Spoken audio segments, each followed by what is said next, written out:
ہمارے صوفیاء فرماتے ہیں کہ انسان کی مثال اس بچے کی طرح ہے کہ جو بڑا چھوٹا ہے اور وہ اپنے والدین سے آگ کا انگارہ مانگ رہا ہے۔ جتنا مرضی بھی روئے، جتنی مرضی بھی وہ آہوزاری کرے، اس کی ماں اور اس کا باپ جانتے ہیں کہ یہ آگ ہے، اس کو تکلیف دے گی، اس کو دیتے نہیں۔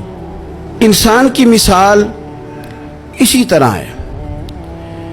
بچے کا گلا خراب ہو جاتا ہے، ماں کی جیب میں پیسے ہیں، باپ کو اللہ نے طاقت دی ہے، اور بچہ زور زور سے زمین پر ایڑیاں مار رہا ہے کہ مجھے آئس کریم کھانی ہے۔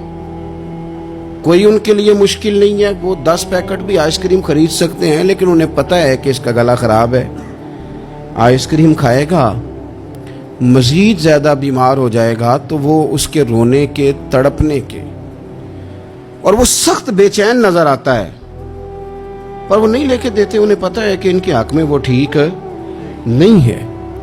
میرے نبی کریم صلی اللہ تعالی علیہ وسلم فرماتے ہیں، لوگوں، اللہ تمہاری ساری دعائیں قبول کرتا ہے، لیکن اس کے 3 طریقے ہیں، 3 جہتیں ہیں دعا کی قبولیت کی۔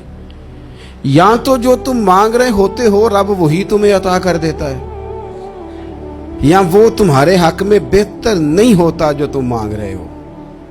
تم بے شک بڑے بے چین ہو، بڑے تڑپ رہے ہو، میں ایک مثال دے چکا ہوں پہلے کہ بچہ ایڑیاں مار رہا، یہاں تو جو تم نے مانگا ہے تمہارا رب تمہیں وہی دے دیتا ہے، یا وہ تمہارے حق میں بہتر نہیں ہوتا تو اللہ اس کے بدلے تمہیں کوئی اور چیز دے دیتا ہے۔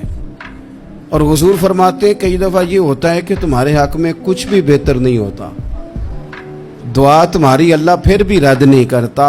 تیسری صورت میں رب تمہاری دعائیں ذخیرہ کر لیتا ہے، اور ان دعاؤں کے بدلے اللہ قیامت میں تمہیں اجر عطا فرما دے گا۔